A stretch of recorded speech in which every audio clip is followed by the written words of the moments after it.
All right, so here's where I'm at. You see I've got it lifted up. I've got the bolts out of the arms on both sides.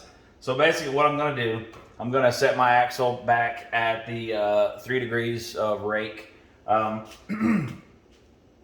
Then I've got the truck raised up off of the axle about 4 inches roughly. That's about where I think the actual ride height is going to be. It's about 4 inches off the bumps, 4 to 5 inches. So my plan is I'm gonna get my axle turned where I've got the right level of rake here. Then I'm gonna go ahead, I'm gonna adjust my hind joints here to where when I'm at ride height, I'm at the proper angle of rake. Then I'll be able to let the truck back down and see what angle we're sitting at here. That way I can get my match my angles and everything for the top mount for my airbag support. So I'm gonna get to cranking on these, and then we'll just come back after I get these all adjusted. All right, so I got the arm off. So basically the way I'm gonna measure this, I've got my axle set at the degree rate that I want, the 3 degrees.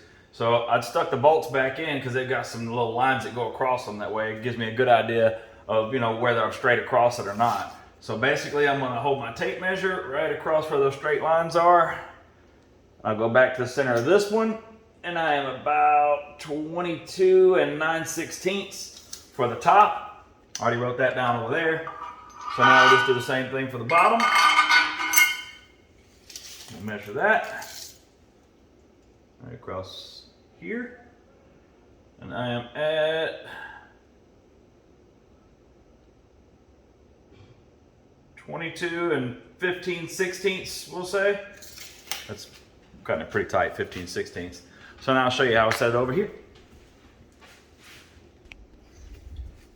So basically I just set the arm down on the table, put 3 bolts through.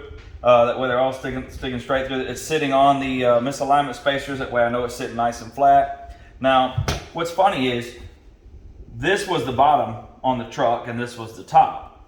Now, when I first measured it, the bottom was going to be, neither would actually get to the measurement that I needed without having to cut just a little bit off of the bar. Ironically enough, if I flipped the thing over and made what was the bottom now the top, and vice versa, I was actually able to just turn each hind joint in about 2 turns, and the measurements came out right.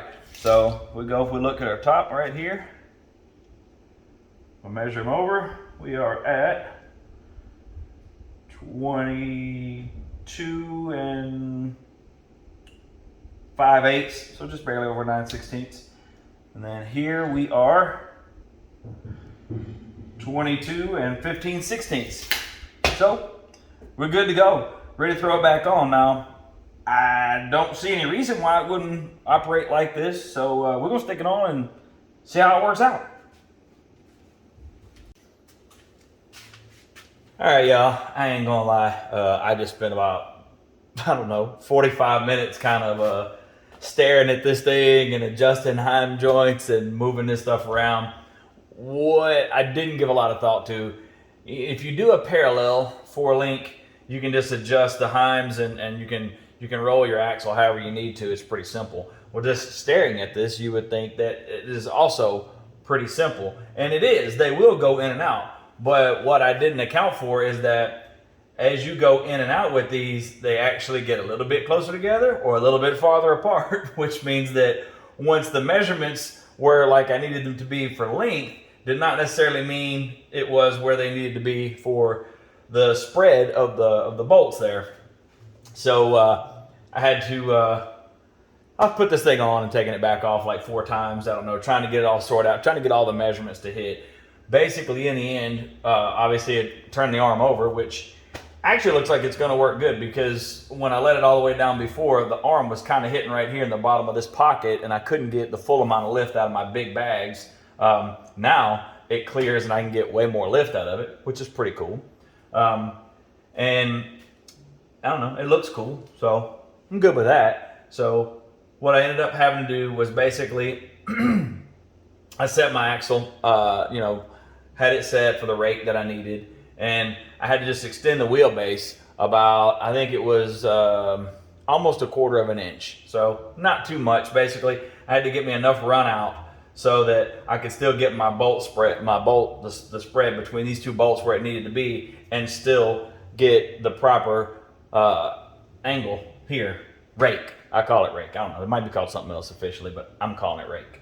Nonetheless, finally got the dude bolted on here, and barring this thing hitting something up in here whenever it goes up, this will be the final configuration of this. I'm pretty excited about it. So at least got that sorted out. And now when I'm at ride height, my bag will be perfectly vertical, which I'm pretty excited about that as well. So now I just gotta measure, actually I've got the measurements written down over there on my book. So I'm gonna adjust the other arm, get it thrown on there. And then we can kind of go back to trying to work on our bag mount here. All right, so we've got our rake set at 3 degrees here. So we'll see where we're at here. We are at 1.7 up. That ain't bad. I can live with that. Now, this is where I'm kind of envisioning ride height being, which is I've got about 4 inches, give or take, you know, 1/8 of an inch from the axle to the bump stop, which is fully bottomed out. This is where I'm kind of imagining my ride height being. So I want my spring mount right here, I want it to be as flat as possible here, and I want my upper mount to be parallel to it. Because when I'm riding, I want the bag as parallel as possible, just because that's where it's going to spend the majority of its time. When it's aired all the way out, of course, the platform is going to be a little bit crooked, or if it's aired way up, it's going to be a little bit crooked like this. I can live with either of those because it's not going to be at that position for very long either way. So ride height's going to be pretty close to this. So we got 1.7 degrees up. So what I'm going to do is I'm going to bolt my bracket, which we already made. You saw that. I'm going to bolt it to the bag, set the bag up here. We'll bolt the bag in down here. Then I'll kind of push my bracket up against the frame, get it where it's set at 1.7, and then we'll tack it to the frame, tack it in a couple good spots, and then we'll be getting pretty close to letting this thing down, at least getting a look at it anyway, which we still got to put a panhard bar on it, and then we've got to get our steering stuff squared away. But some of the hardest stuff, as far as getting it all located, getting a bag mount on this because of all the stuff we have to work around, some of the harder things are already dealt with at that point. So let me get this bag mount, get it in here, and we'll get it start getting it set up in here so we can tack it in place.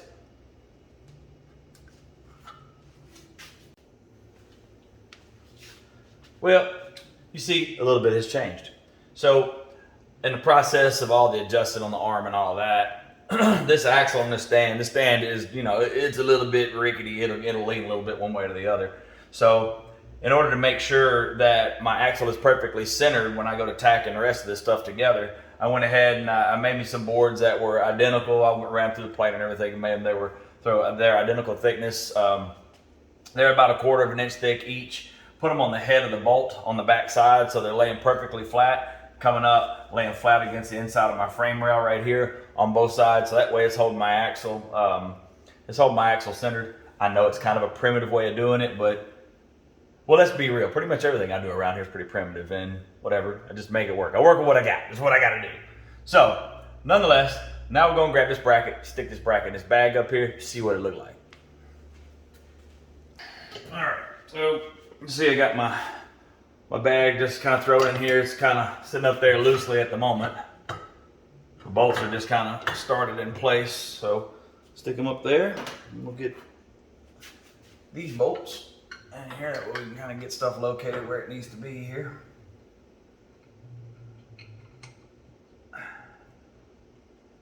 It'll be a nice one day when this is all painted and pretty and I can put this together for the last time. That'll be exciting. All right, that one started. Now this is going to be a bit more difficult with this quick grip dead in the way. That wasn't quite as bad as I thought.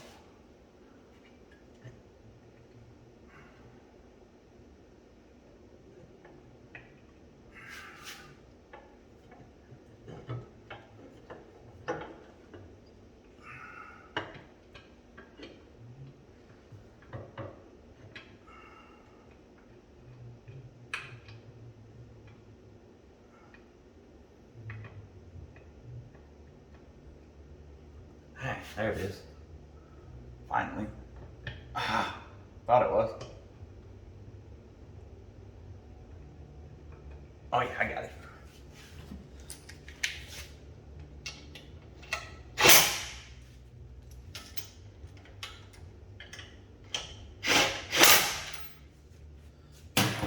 Okay, so now we kind of get an idea of what we're looking like right here.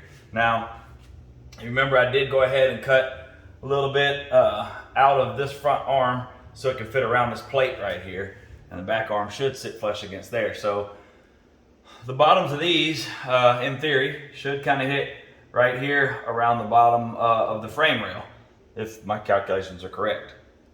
Fingers crossed. So basically what I'm going to do is I'm going to extend this up. I'm going to try to, let's say I had roughly 1 degree of upward rake on this plate. So I want to set this on basically at the same and then tack it in place. That's the goal. How am I going to do that without any help? It's going to be fun for you to watch, no doubt, because I'm going to struggle. Enjoy.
Hey, look at that. 0.9. I did pretty good. That looks good, don't it? I like that. I like that a lot. Man, I think that's going to be real nice. That actually, that little notch that I cut out of this one gave me a nice little step to kind of hold it up there in place. So I am pretty excited about that. That's nice. Burnt my wood just a little bit, but it'd be okay. Yeah, that's sweet. So I'm going to probably go ahead and throw another tack in up at the top, and then jump over on the other side, tack it in, and then we'll come back and see what's next.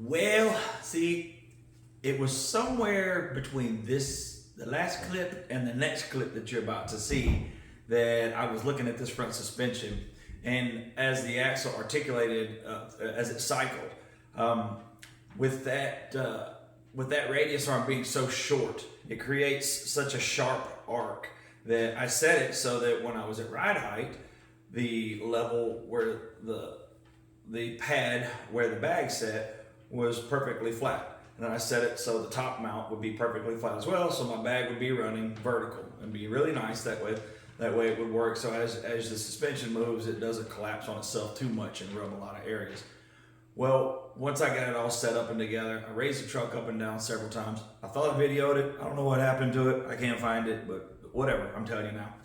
So, because it had such a short arc, that thing was creating such extreme angles on the bag. Like when it was all the way lifted, the bag was bending like this. And when it was all the way collapsed, it was like this. The pad would come up and it would be like this. It was just smashing the hell out of the front side of that bag. And I stared at it, and I just couldn't get my head around it. I didn't like it. So it was at this point, I stared at it for a few minutes, and I decided that we got to go back to the drawing board, and we're going to convert this thing into a parallel 4-link. Because with a parallel 4-link, once you set your rake on your axle where it's going to be, that is where it is. As it articulates through its range of motion, the axle rolls. Well, I don't think that's exactly right, but you get the picture.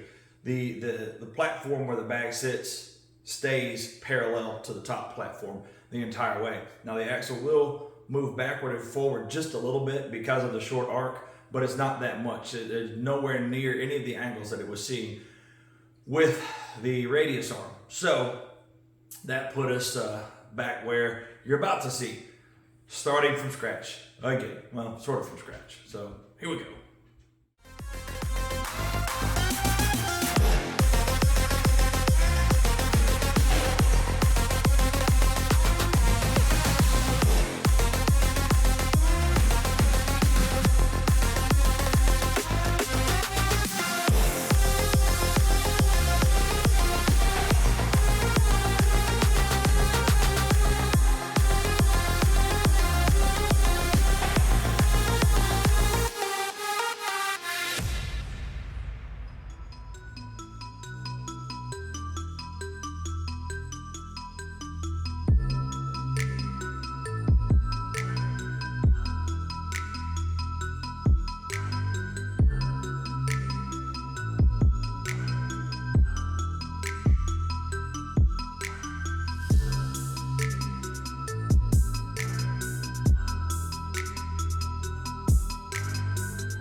All right, well there you have it. Got the two new arms cut and made. As you saw, I did save the measurement, the original measurement that I had for the top arm. So I went ahead and I duplicated that, readjusted all the heim joints. That way all 4 bars are the exact same length, because that is important with the parallel 4-link. They have to be the exact same length to move, or at least pretty daggone close to it.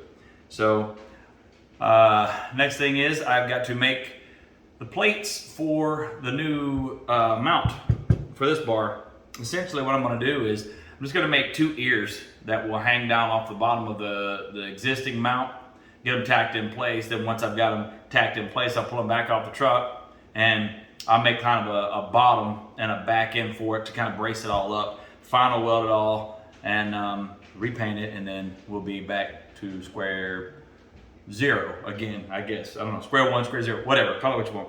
We'll be back with this thing bolted back together. So let's get started making a cardboard cutout so that I can make these tabs. Well, so here we are. We were, kind of back to square one-ish. I don't know, we're square 0.05 because we're already started on the rebuild. So you saw me go ahead and start cleaning up the lower mount so I can start kind of modifying that to hold the bar. We got our new bars made, tacked in place, and kind of ready to go from there. So, sometimes these things happen. I always kind of had it in my head. I had thought that I might do a parallel, so it wasn't like it was, the end of the world. They both parallel and radius arm. They have in place. If my arms were longer, it would have worked fine. I just went back and used the easiest spot that I could find, which was a spot that was on the frame already. Now, if I were doing it over again, actually, if I were doing it over again, I'd probably still do it the same way, because even using the radius arms, where that body mount is right there, it kind of cuts off the room that I would need for that thing to really work and articulate and cycle the way that it should. So either way, thanks for hanging in all the way till the end, and shoot, man, come back for the next one. I promise it all works out in the end. Just bear with me, and I hope you enjoy the content, and let me know anything you want to see more of, see less of, anything you like, you don't like. Click the like, click the subscribe. We're going to keep pushing until we're driving this thing up the road. See you next one.